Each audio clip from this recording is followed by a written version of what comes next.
Hey everybody, Bill back with you on Conrail Butler branch. Been doing some videos over the years here, and one thing we never really covered is the Butler branch itself, or a lot of details actually on the railroad. So thought I'd give you a little grand tour of the actual railroad itself. So it's located above my garage, which is 30 by 60. Right on the other side of this wall is a set of long stairs. And then you come in here into the crew room area. This is about 7.5-ish feet wide, maybe. And it's 30 feet across. So we have our yard master's desk over here. And then in here we have an actual crew room. Or not a crew room, dispatcher's office with CTC machine for the dispatcher. And then right next on the other side of that, we actually have our helix room, which is a 30 and a 32.5-inch radius curve. It's in its own room. A lot of guys like to stand here and watch. I just leave the door open most of the time because a lot of guys like to sit here and watch the trains go up and down it. So. Which is probably a good thing anyway. That way we don't hear him crashing on the floor.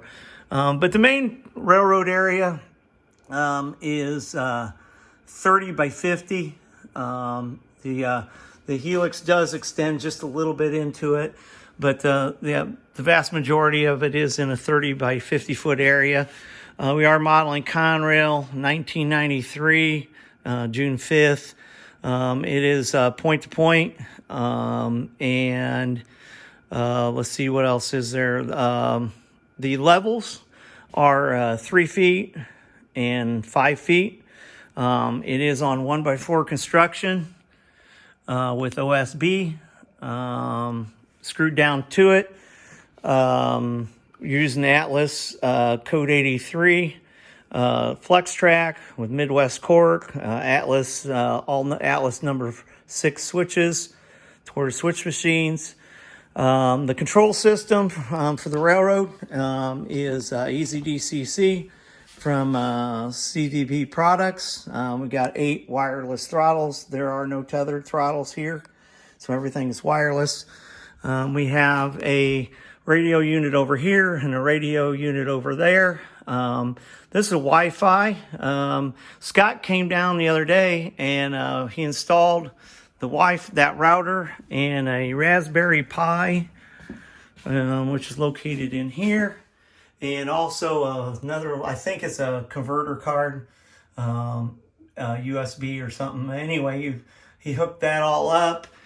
So now we have Wi-Fi throttles, so you can actually use your cell phone to operate trains on the old Butler branch.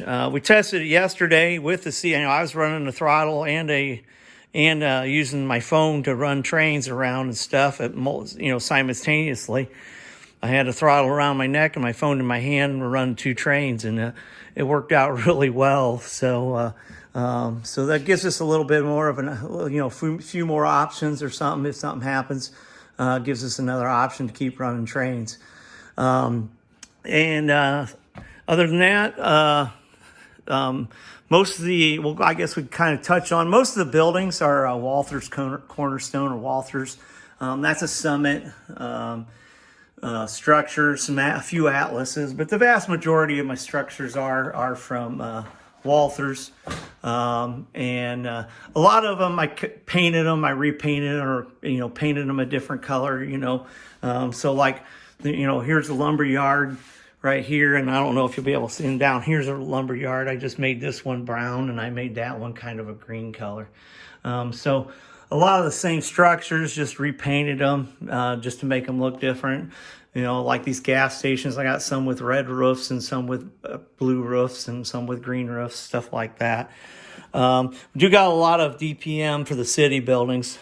All the roads are cardboard, poster board, just painted and weathered down with highways and byway stripes on them and stuff. The sidewalks are also poster board. They're just 1 by 1 foot or 1x1 inch sections on a 12-inch section glued on top, just so you can make the see if I can find some so you can see the cracks.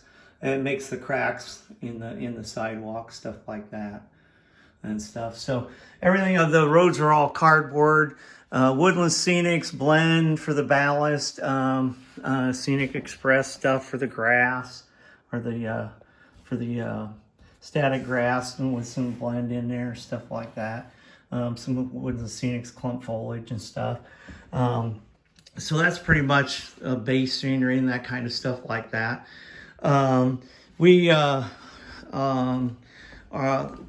It is signaled or under CTC, so the signals are Scott 3D printed the signal heads and designed some circuit boards with surface mount LEDs on them, and so they are he did the heads and these bases in a little finale, but everything else is all showcase miniatures for the actual masted signals.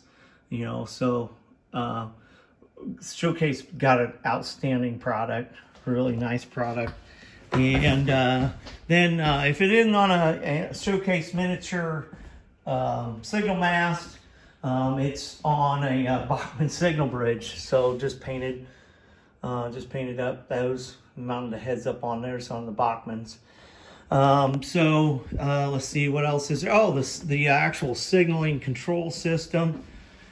The signaling control system, the hardware is from JLC Enterprises.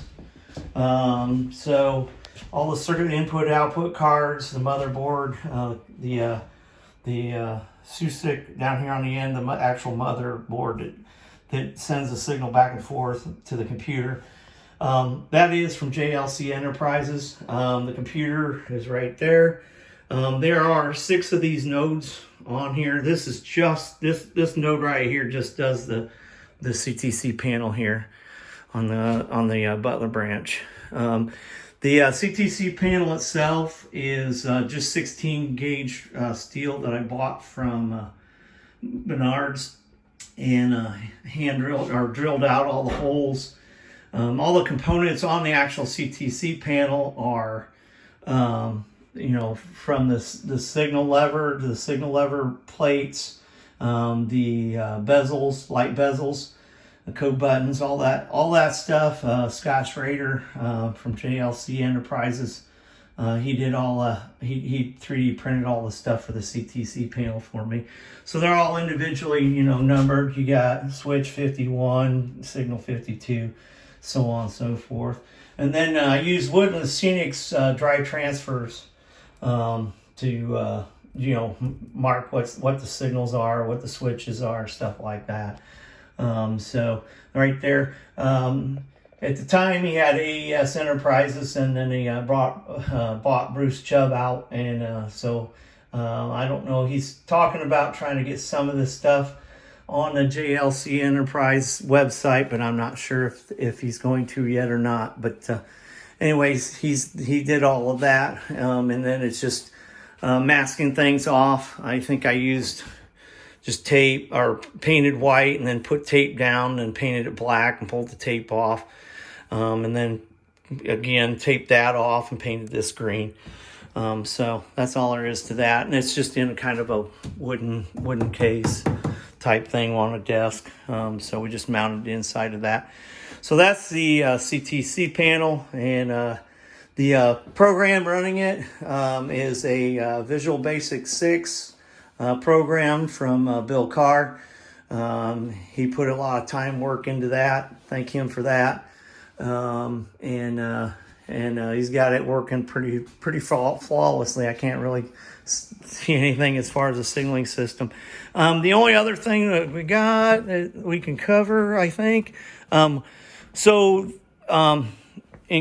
took over in 1976, and we'll see a little bit of that on the history, but 1976, Conrail upgraded the Butler branch.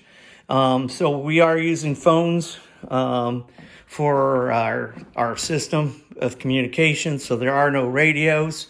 All the phones are wired into this box down here. Again, it's an a PABX box. And so each phone runs to here, and then so you can make, it's person to person. It's not a party line. If you try to call somebody and the phone's off the hook, it'll ring busy, stuff like that. So it's a really nice system. Beats all that radio chatter, chitter chatter, stuff like that. So that's our actual communication system. We do not use card or way bills. Everything's done by work order. So I just hand you a couple pieces of paper. Here's all our paperwork on the trains, all our train paperwork and stuff like that. So we'll take a little break, and we'll start our history lesson on the Conrail Butler branch. So I'll be right back. And we're back, and we'll get started here on the history of the Butler branch. I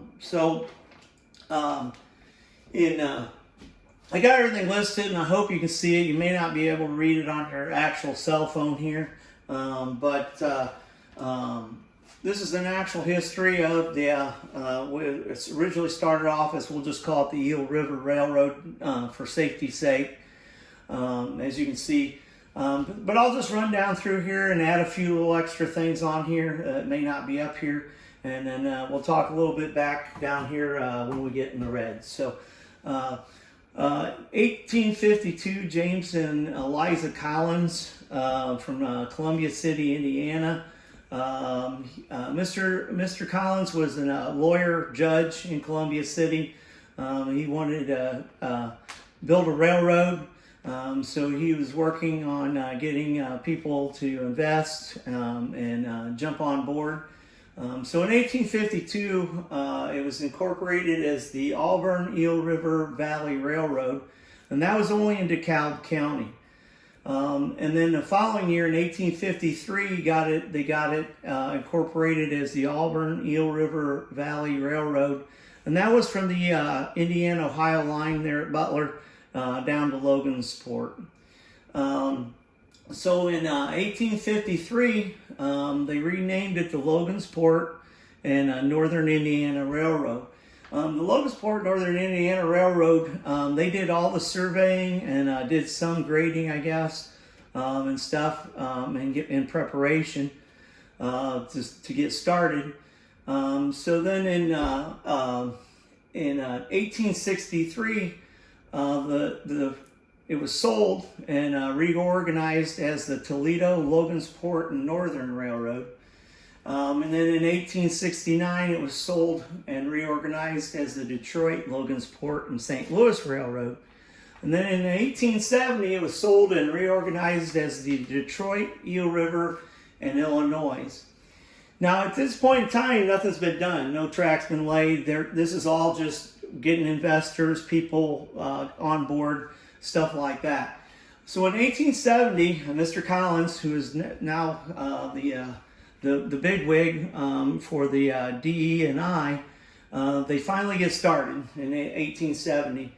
They start Columbia City, building northeast towards Butler and southwest towards Logansport. In 1870 to 71, they had 54 miles of track laid from Auburn, Indiana, down to Rowan, Indiana. And then in 1871 to 72, they finished up from Rowan to Logansport. And then 72 to 73, from Auburn to Butler, which is only 13 miles, but it still took them a little bit of time to finish that up. So in 1877, the railroad was sold and recognized as the Eel River Railroad. And that's the one, I've heard probably the name the most is Eel River Railroad.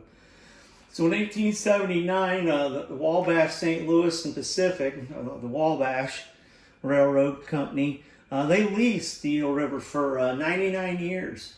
It became a vital route for them for Detroit to St. Louis. So they really utilized the Eel River line. Then one of the problems though that they had was when they came into Logansport, they came in on the north kind of west corner, and they had to drop south into town and then go back east to get into the Wabash's station. So when their passenger trains would come in, and then they'd go on to west to St. Louis, the passengers would be facing backwards. So the Wabash, just east of Logansport, they built a line south, connecting into one of their lines coming into Logansport, so that they would, when they came in the station, they would be facing west or the right direction. So in 1891, Logansport businessmen, they sued the Wabash and they won a lawsuit. They were upset about, I think, about, business being taken away from the north side or whatever. So anyway, they filed a lawsuit. So in 1900, after 9 years in the courts, Wabash lost its lease, and the Indiana Supreme Court ordered the Eel River to sell itself. So after 1900, the railroad, or the line, is kind of under the Pennsylvania's control in some way or some form, whether it be a subsidiary or a consolidation or whatever. So in 1901, Eel River sold and was reorganized as the Logansport and Toledo Railway. And then in 1905, consolidated with other railroads, and it was known as it became part of the Vandalia Railroad. And then in 1970, it was consolidated with other railroads, other railroads, and it became, or known as the Pittsburgh, Cincinnati, Chicago, and St. Louis. And I've always known that as, or always heard that as, that was the Big Four. Then in 1956, merged into the Philadelphia, Baltimore, Washington Railroad. Don't know a lot about that. But here's where we start to really get close to what's going on for us. In 1968, consolidated with other railroads as the Pennsylvania New York Central Transportation System, or Penn Central.